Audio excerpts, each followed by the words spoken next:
The sun set in the western hills, leaving the Shatin Valley aglow in its red aftermath.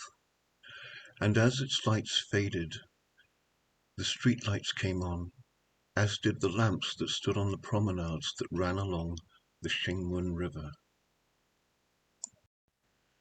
Up towards the beginning of the river, where the storm drains from Tai Wai and the other estates fed into it, the toxic ooze and sludge bubbled in the light of the antique street lamps. One particular bubble grew larger and larger until it was a good 3 feet in diameter before it burst. Then, as the ooze began to settle back into the fast-filling crater caused by the explosion, a cross between a hand and a flipper reached up towards the evening sky. An arm-like thing followed the hand-like thing, and after an agreeable amount of time, the thing itself emerged. It stood waist-high in the ooze and looked about itself, reaching up one of the things that it used for a hand to wipe the slime off its one enormous eyeball. Then it burped, and the stench of its breath made the normal pong of the river seem like rose-scented bathwater. It looked towards the first footbridge and saw Dinner travelling along it in the form of a man on a bicycle. It was not too keen on the bicycle, having tried one before that had been dumped in the river by a drunken lover. The drunken lover, though, had been quite tasty. The thing took a step forward and found that its feet-like things were stuck in the mud. It muttered a curse and wrenched them out, one after the other. Now it had to move fast, because every time it took a step, it started to sink back into the slime and ooze that it had come from. By the time it had got to the foot of the bridge, the man had gone, and it muttered another curse. Then it heard someone calling to it and turned its face upwards into the dim torch beam of a police constable. "What are you doing down there?" asked P.C. Wong from the safety of the bridge. All he could see was a slime-coated figure floundering around in the mud.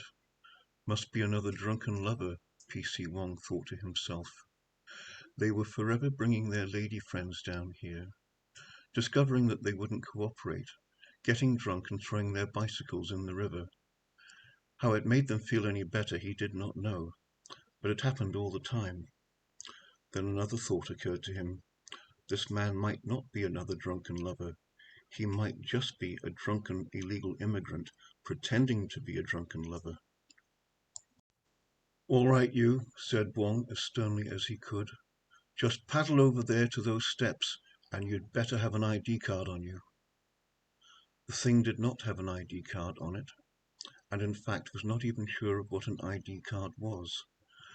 To the best of its knowledge, it had never eaten an ID card before.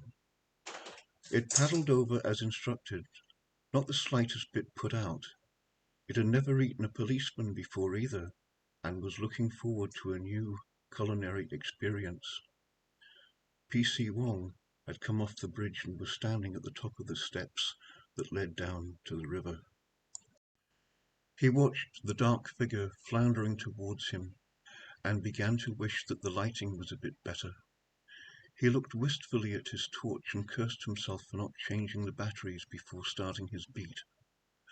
Then the thing stood up in front of him, and Wong realized that it was not just another drunken lover. It was not even a drunken illegal immigrant. Although the thing in front of him was still largely covered in slime, he could see that it had a face only an Inland Revenue Department income tax assessor could love. "My God," said Wong.